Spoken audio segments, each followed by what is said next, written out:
목표가 분명하지만 마음대로 되지 않는 것이 우리의 인생살이입니다. 가야 할 곳은 알지만 그 길이 보이지 않고 길이 보여도 너무 막막할 때가 많습니다. 우리 모두가 정답이 보이지 않는 인생을 살아가느라 고생하며 방황하기도 합니다. 위대한 이스라엘의 지도자 모세는 모든 인생이 가야 할 죽음의 길로 가게 되었습니다. 그러나 이스라엘 전체 공동체로 보면 충격적인 위기의 상황입니다. 이때 하나님께서는 모세를 이어 가나안 정복을 진두지휘할 여호수아를 세우십니다. 그러나 여호수아의 입장에서는 기가 막힌 상황이 아닐 수 없습니다. 가나안 땅에서 맞이해야 할 대적을 생각할 때에 여호수아에게는 두려움이 생길 수밖에 없었습니다. 가나안 땅에 이미 정착한 원주민들은 많은 장점을 보유하고 있었습니다. 이미 그들은 그 땅에 거주하고 있은 지 오랜 상태입니다. 지리적으로 요새화된 곳에서 든든한 성곽을 쌓았습니다. 또한 당시로 볼 때 현대화된 신식 무기와 훈련된 군사들도 보유한 상태입니다. 그러나 이스라엘은 애굽 땅에서 노예 생활을 하다가 빈손으로 탈출한 사람들이었습니다. 어떠한 군사적인 훈련도 받아본 적이 없습니다. 이런 상황에서 두렵지 않다고 하면 그것이 이상할 것입니다. 여호수아는 모세의 수종을 들던 사람이었습니다. 선임자인 모세와 비교하면 너무 초라하고 스스로를 보아도 자신감이 없었습니다. 모세는 젊은 날 이집트 왕국에서 병법을 익히고 학문과 기술을 훈련받은 왕자였습니다. 뿐만 아니라 미디안 광야에서 장인의 양들을 치면서 하나님으로부터 40년 동안 영적인 훈련도 받았습니다. 모세는 나이 80세에 하나님의 특별한 부르심을 받고 이스라엘 백성들 앞에 선 지도자였습니다. 하지만 여호수아는 그런 훈련과 교육을 정규적으로 받아본 적이 없습니다. 모세를 따라다닌 것이 고작입니다. 그러니 어찌 불안하고 두렵지가 않을까요? 인도해야 할 이스라엘 백성들을 생각해도 만만치 않았습니다. 이미 여호수아는 이스라엘 백성들이 어떤 성향을 가진 사람들인지 광야 40년 동안 경험했습니다. 광야 40년 동안 그들의 행태를 목도했습니다. 그들은 걸핏하면 불평하고 원망했고 지도자인 모세를 대항하고 불순종했습니다. 마음에 안 맞으면 지도자를 위협하고 농성을 벌이기도 했던 사람들입니다.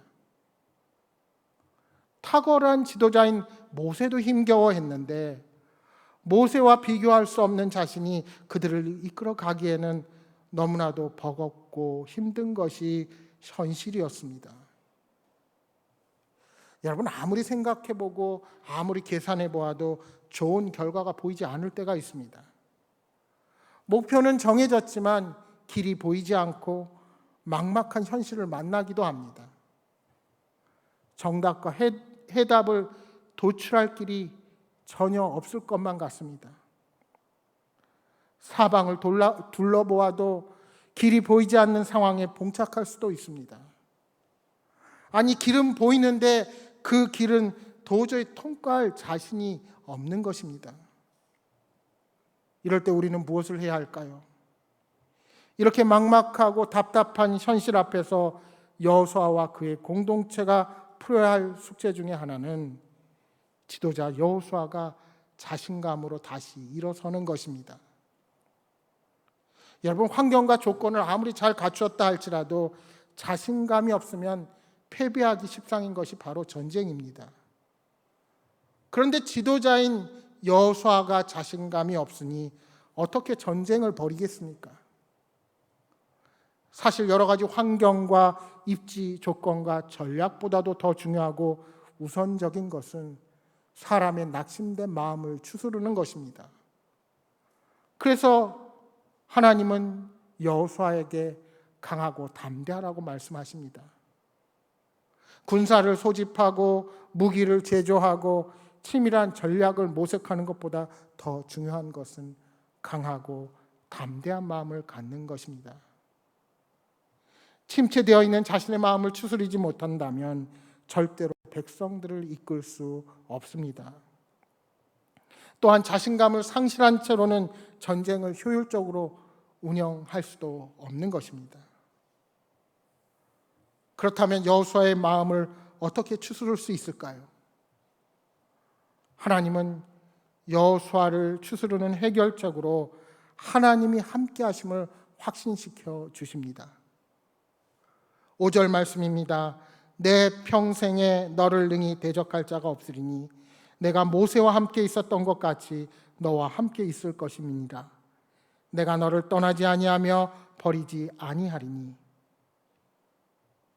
사실 여호수아는 하나님이 함께 하시면 안 될 것도 되고 불가능한 일도 가능해진다는 사실을 이미 수없이 경험해 왔습니다.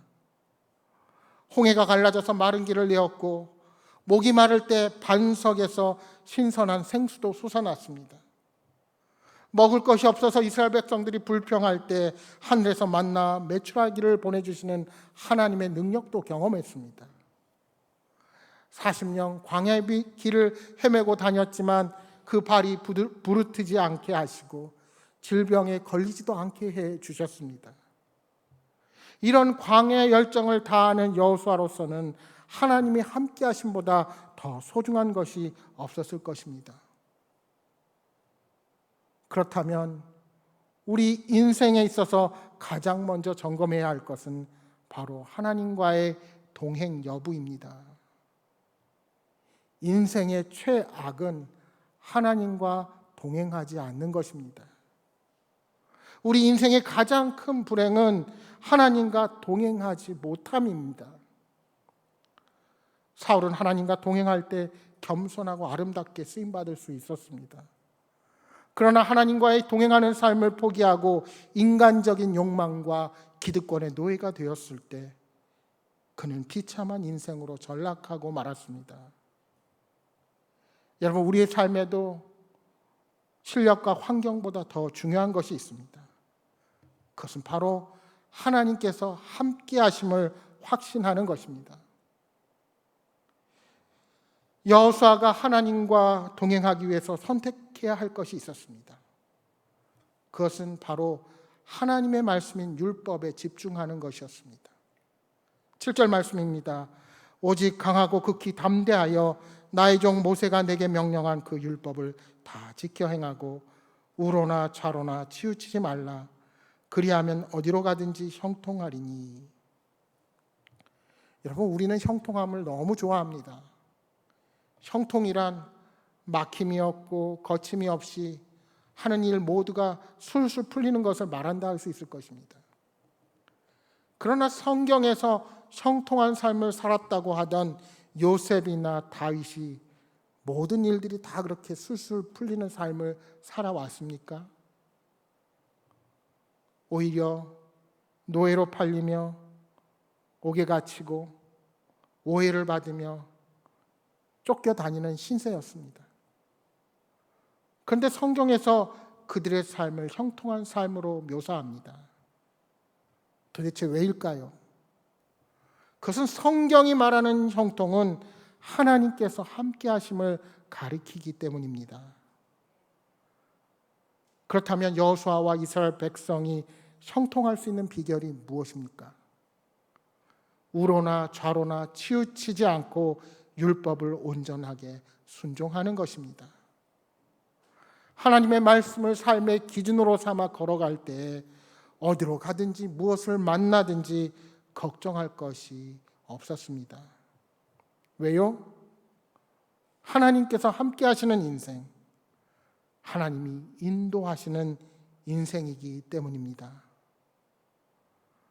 하나님께서 도우시니 노예 생활 속에서도 형통하고 감옥살이를 하는데도 형통하며 유다 광야나 이방 나라 땅에서 쫓겨가는 신세라 할지라도 형통했던 것입니다.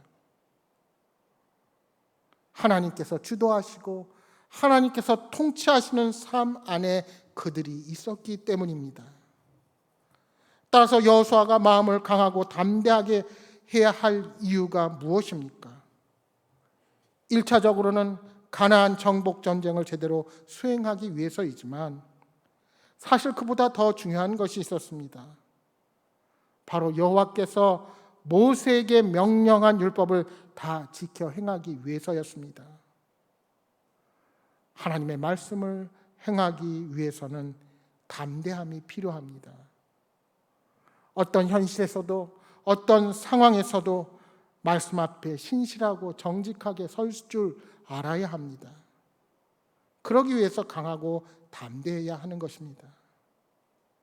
여러분, 우리가 말씀을 깊이 묵상해야 할 이유가 바로 여기에 있습니다.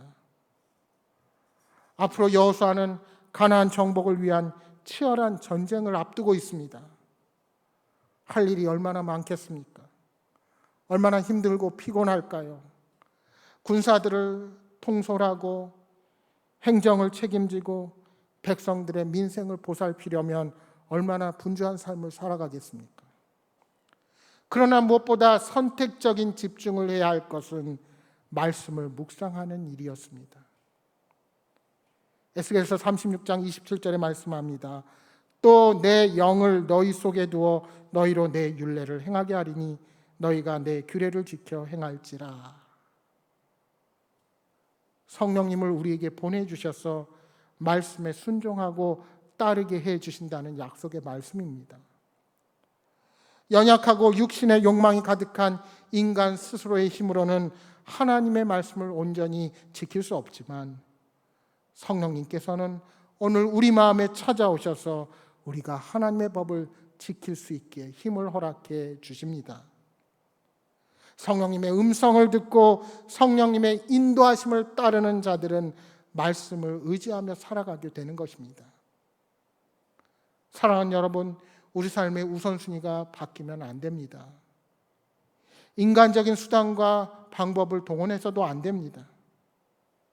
무엇보다 먼저 하나님의 뜻을 분별해야 하는 것입니다. 하나님은 여호수아에게 모세에게 주셨던 동일한 말씀을 기억시키십니다. 3절 4절 말씀입니다.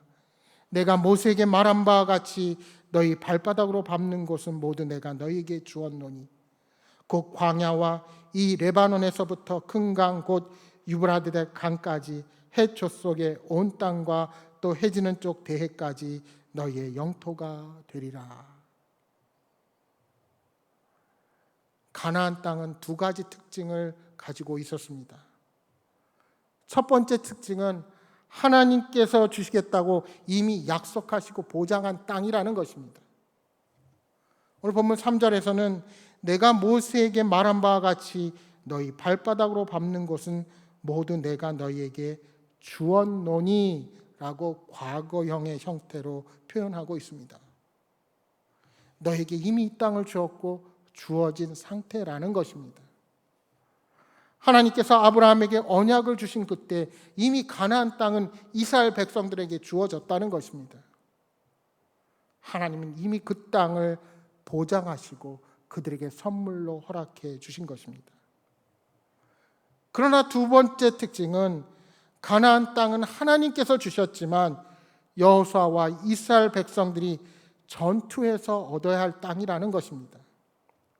이미 값진 선물을 주셨지만 그것은 그들 스스로 쟁취해야 하는 것입니다. 여러분, 하나님은 우리에게 예수 그리스도를 영접하고 영생을 허락해 주셨지만 우리의 영생은 하나님 나라에 가서만을 이야기하는 것이 결코 아닙니다. 성령님이 오늘 내 안에 계시고 하나님의 자녀가 된 우리들은 이 땅 가운데 하나님의 자녀로서 하나님의 나라를 확장시켜야 할 책임과 사명이 있다는 사실을 우리가 잊어서는 안 됩니다. 이처럼 하나님의 자녀로서 하늘나라의 백성이 된 우리들은 하나님의 전신갑주를 입고 영적인 싸움을 오늘 우리가 서 있는 자리에서 싸워 나가야 합니다. 여러분, 하나님은 오늘 우리들을 온실의 화초처럼 나약한 인생으로 이 땅을 살아가기 원하지 않으십니다. 강한 폭풍과 비바람 속에서도 견뎌내며 생명을 피우는 야생화처럼 생존력 있게 살아서 존재할 뿐만이 아니라 그렇게 꽃을 피울 수 있는 강한 힘을 갖기를 원하고 계십니다. 그 영적인 전투에서 승리할 수 있는 힘이 바로 하나님의 말씀 앞에 바로 서는 것입니다. 따라서 어떤 일이 벌어지고 어떤 상황이 우리에게 생길지라도 하나님의 말씀을 꼭 붙잡아야 합니다. 그러기 위해서 오늘 저와 여러분은 신실하신 하나님을 신뢰하며 믿음으로 나아가야 합니다. 신실하신 하나님은 자신의 영광을 위해서도 말씀하신 것을 반드시 성취하시는 분이십니다. 앞으로 여호수아에게 어떠한 일이 닥칠지 아무도 모릅니다. 장담할 수 있는 것이 아무것도 없습니다. 다만 그곳이 어느 곳이든지 어떤 상황에서나 하나님께서 자신에게 주셨던 약속의 말씀을 붙잡으면 됩니다. 그러면 여호수아를 대신해서 하나님께서 일하실 것입니다. 본문 9절에 말씀하십니다. 내가 네게 명령한 것이 아니냐. 강하고 담대하라. 두려워하지 말며 놀라지 말라. 내가 어디로 가든지 내 하나님 여호와가 내가 함께 하느니라 하시니라.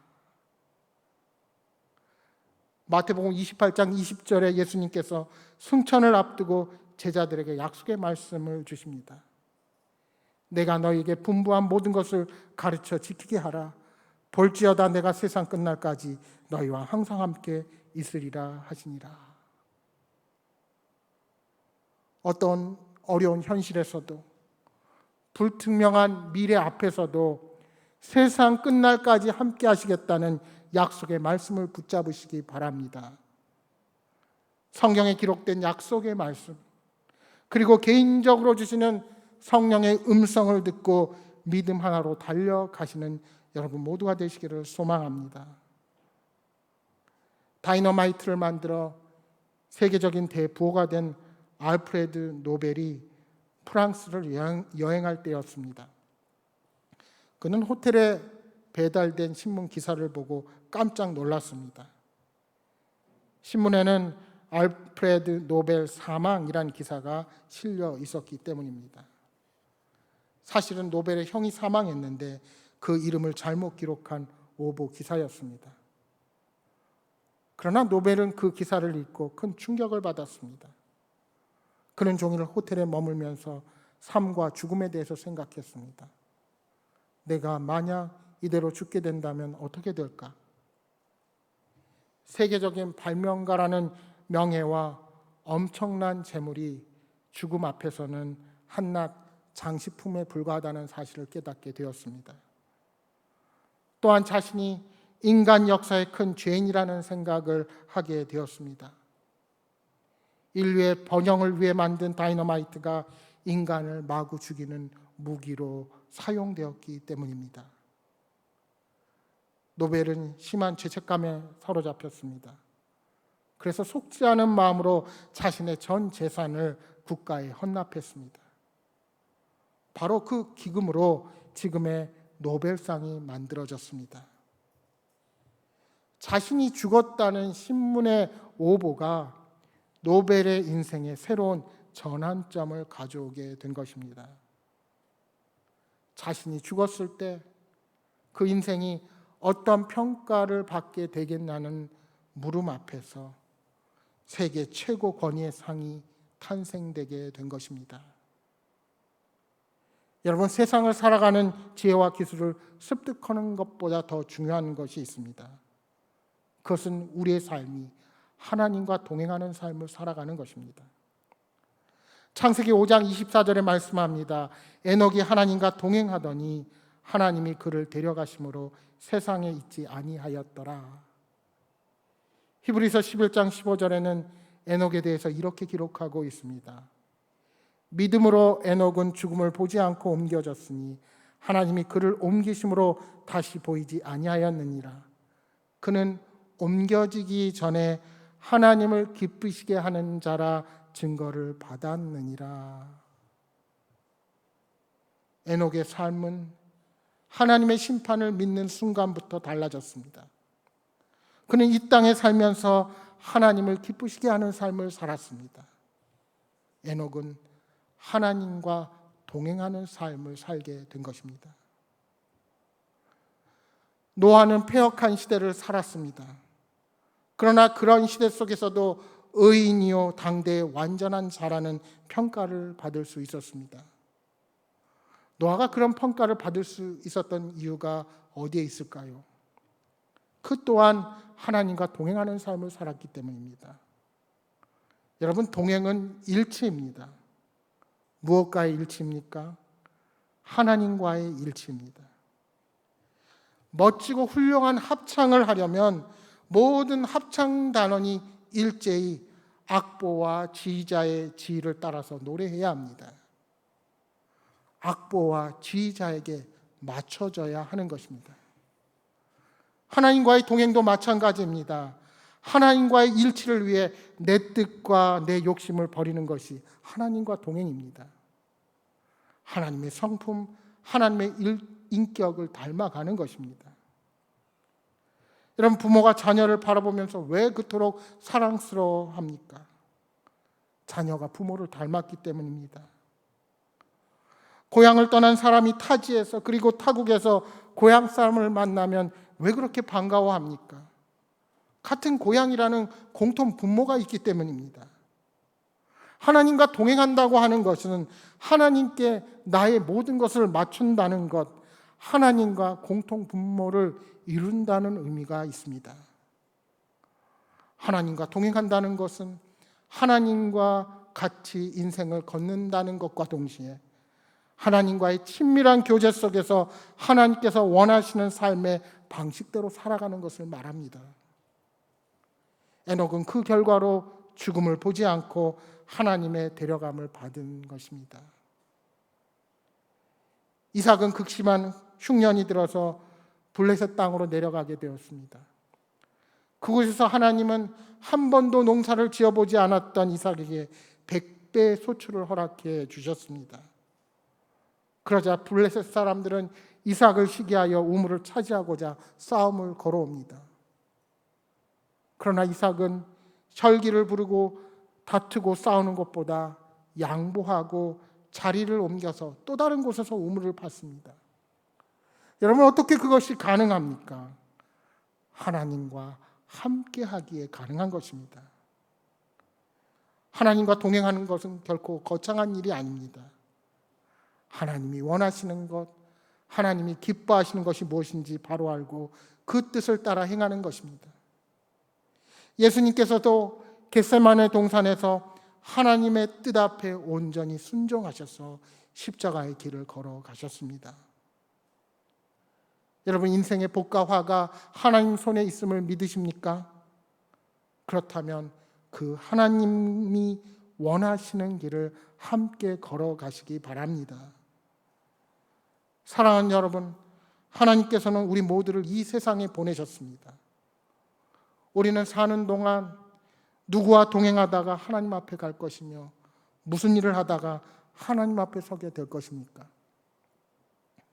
여호수아처럼 답답한 현실에 처했어도 막막한 미래 앞에 서 있어도 이 세상 끝날까지 함께 하시겠다는 그 약속을 믿고 온전히 하나님과 동행하는 삶을 사시기 바랍니다. 코로나19로 모두가 어려운 시기를 보내고 있습니다. 때로는 우리의 마음이 우울하고 답답하지만 끝까지 약속의 주님을 신뢰하며 담대하게 전진해 나아가시기를 소망합니다. 이 한 주도 하나님과 동행하는 복된 삶이 되시기를 주님의 이름으로 축복합니다. 기도하겠습니다.